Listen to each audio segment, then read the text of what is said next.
आज हम लोग मानक विचलन यानी कि स्टैंडर्ड डेविएशन से रिलेटेड जितने भी सूत्र हैं उन सबको देखने वाले हैं। तो चलिए पहला मैं यहाँ कंडीशन ले लेता हूं कि जब आंकड़ा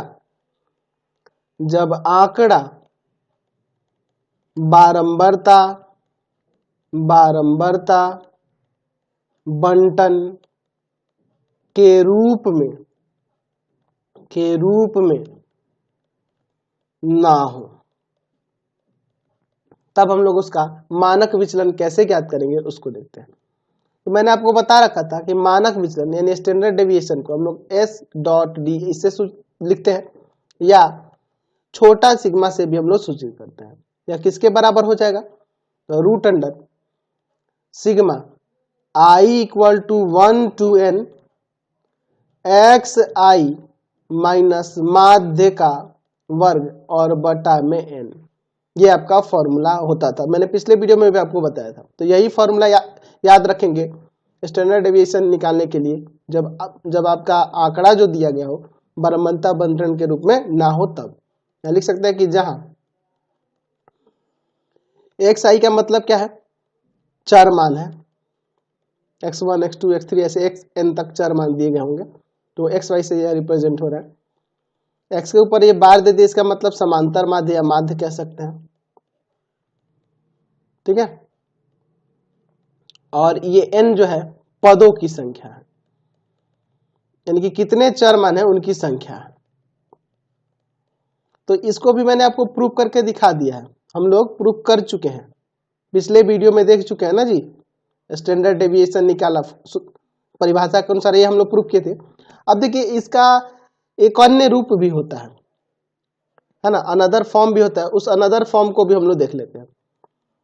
अनदर फॉर्म में अगर हम लोग बात करेंगे तो स्टैंडर्ड डेविएशन बराबर में हो जाता है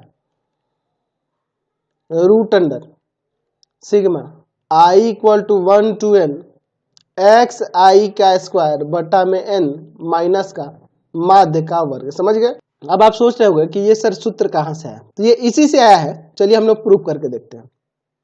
तो हम लोग यहाँ लिख सकते हैं कि जो हमने स्टैंडर्ड डेविएशन के लिए परिभाषा देखी थी, उस परिभाषा से स्टैंडर्ड डेविएशन बराबर में होता है रूट अंडर, यही ना, sigma I equal to 1 to n, ये नहीं भी लिखेंगे ना I equal to 1 to n तो भी चलेगा, xi माइनस माध्य का वर्ग और बटा में n। चलिए ऊपर देखिए a माइनस बी का होल स्क्वायर है, तो वहां पे मैं यहाँ फॉर्मूला लगा देता हूं, sigma I equal to 1 to n, ऊपर क्या आ जाएगा xi का स्क्वायर माइनस का 2 xi इंटू में माध्य और प्लस में माध्य का स्क्वायर, ये फॉर्मूला लग गया। और बटा में आपका क्या है? n है। इस n को मैं यहाँ पे ऐसे लिख देता हूँ, बाहर ही लगा देता हूँ, या अभी रहने दो, अगले स्टेप में देखा जाएगा, ठीक है। अब देखिए ये सिग्मा जो है, अलग अलग सिग्मा लगाइए पहले।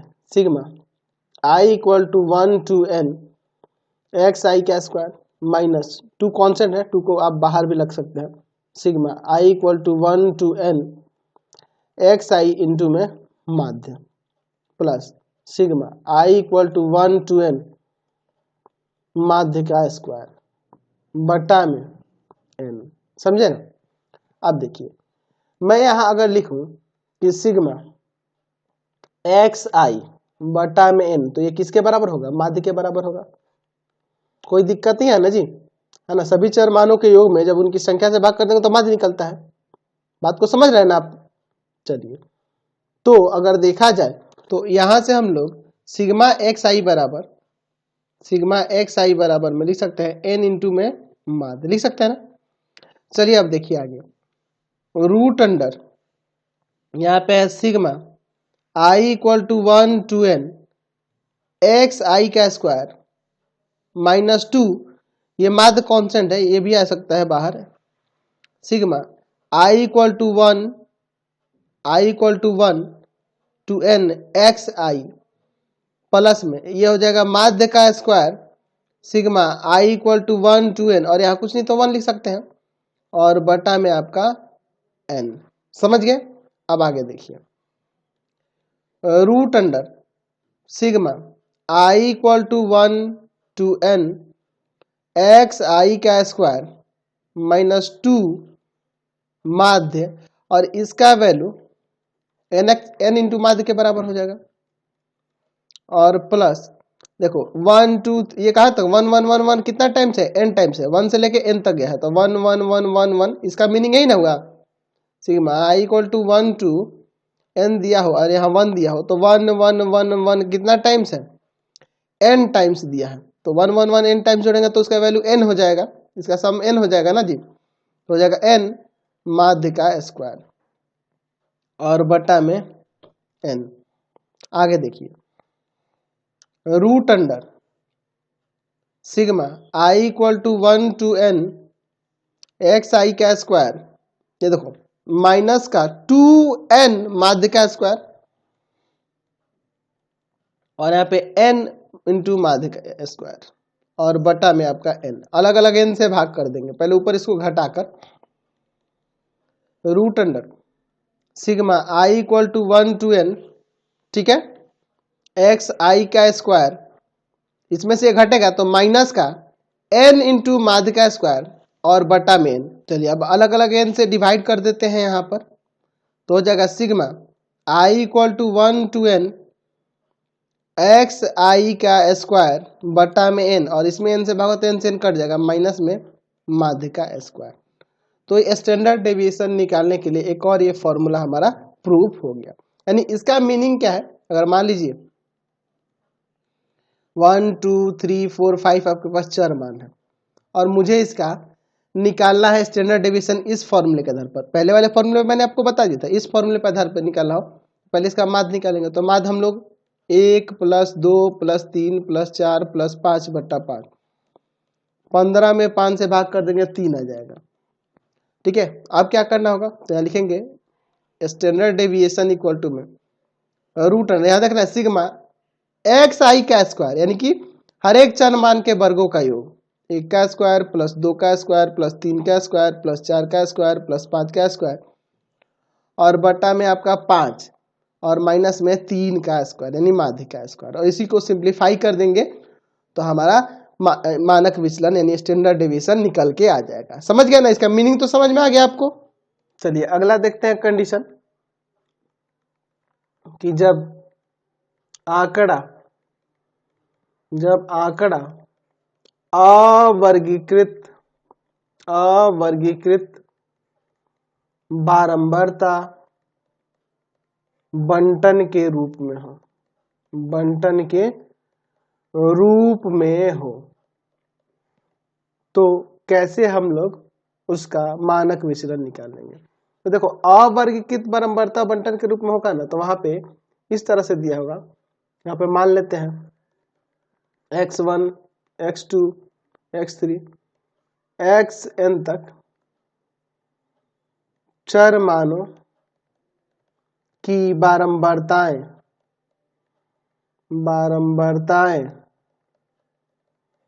क्रमशः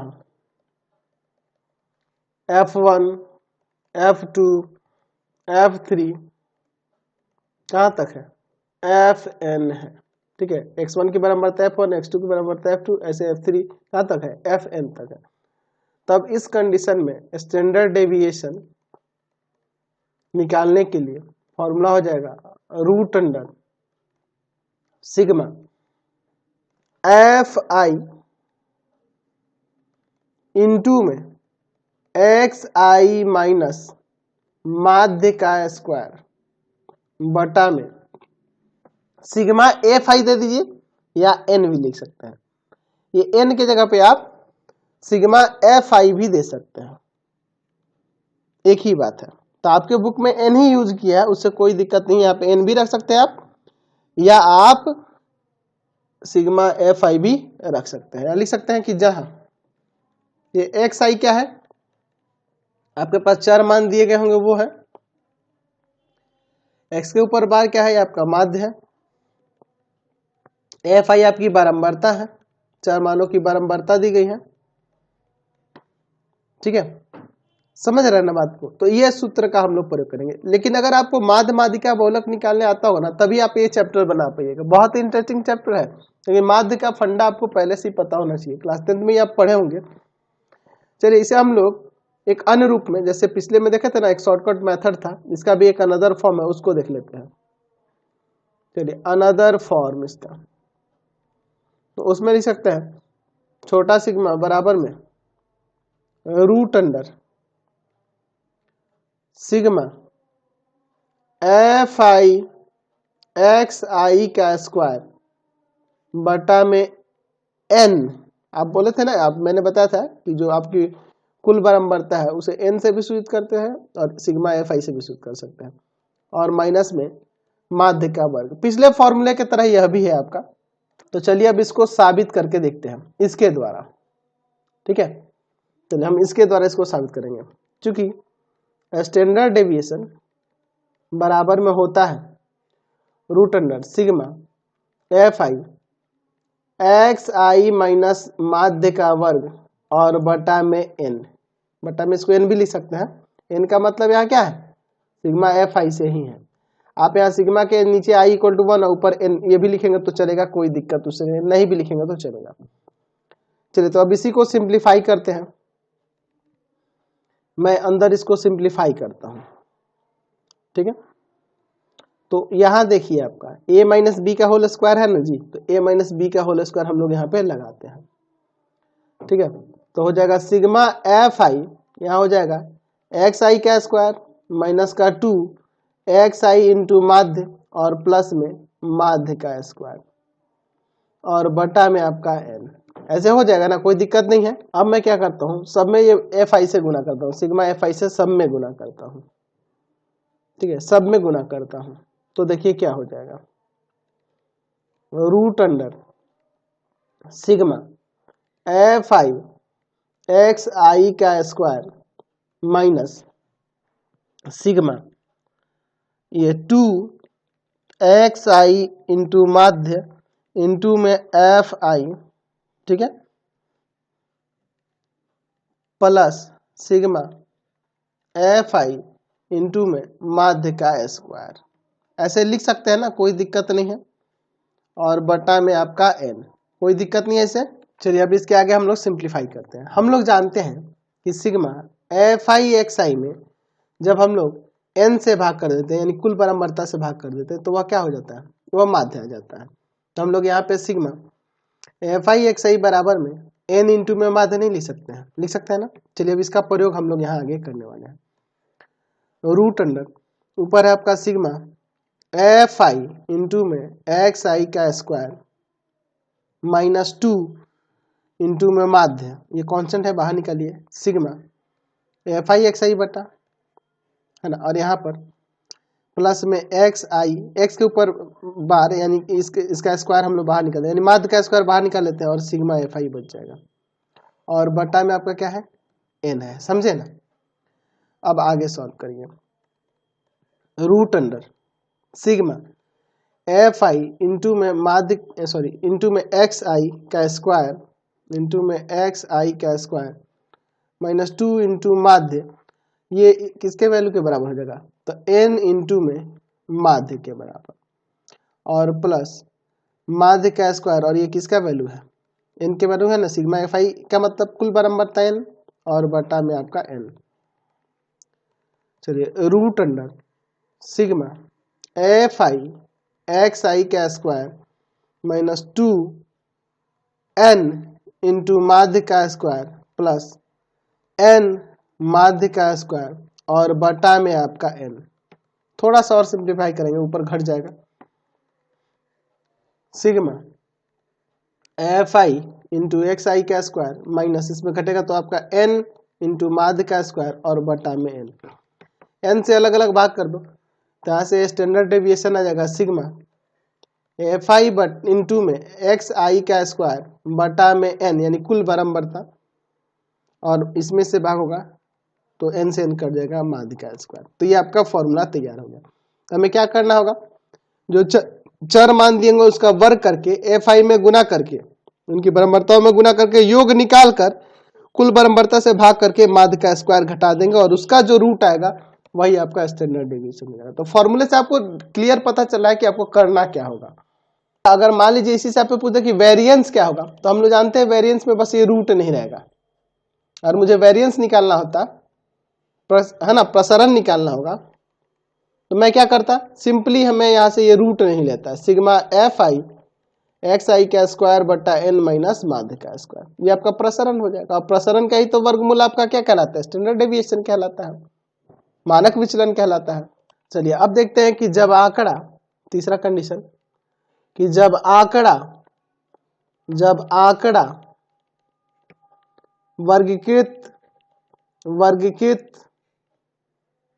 वर्गीकृत बारंबारता बंटन के रूप में हो, वर्गीकृत बारंबारता बंटन के रूप में हो, तो कैसे हम लोग उसका मानक विचलन ज्ञात करेंगे।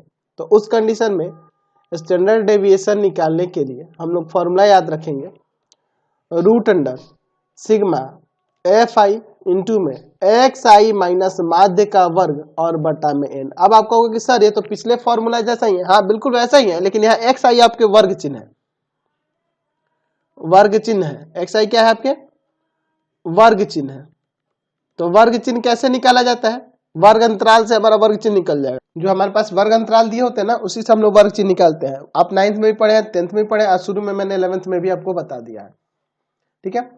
एफ आई क्या है, आपकी बारंबारता है, प्रत्येक वर्ग अंतराल की बारंबारता दी गई है। एक्स के ऊपर बार, ये क्या है आपका माध्य है, या समांतर माध्य भी कह सकते हैं। और एन क्या है, वह सभी बारंबारताओं का योग है, यानी सिग्मा एफ आई है, समझे ना, कुल बारंबारता है, कोई दिक्कत नहीं है। तो ये पिछला फॉर्मूला ही समझो, लेकिन वहां पे जो था ना आपके पास अवर्गीकृत बारंबारता बंटन के रूप में था, यहाँ वर्गीकृत बारंबारता बंटन के रूप में, यहाँ एक्स आई आपका वर्ग चिन्ह है। तो अगर आपको माध्य निकालना सीखे हो ना क्लास 10 में, तो आपको समझ में आ रहा होगा मैं कहना क्या चाहता हूँ, 9th में भी आपको मैंने बताया, ठीक है। चलिए, और इसका अनदर फॉर्म क्या हो जाएगा, तो वही वाला फॉर्मूला सेम आ जाएगा।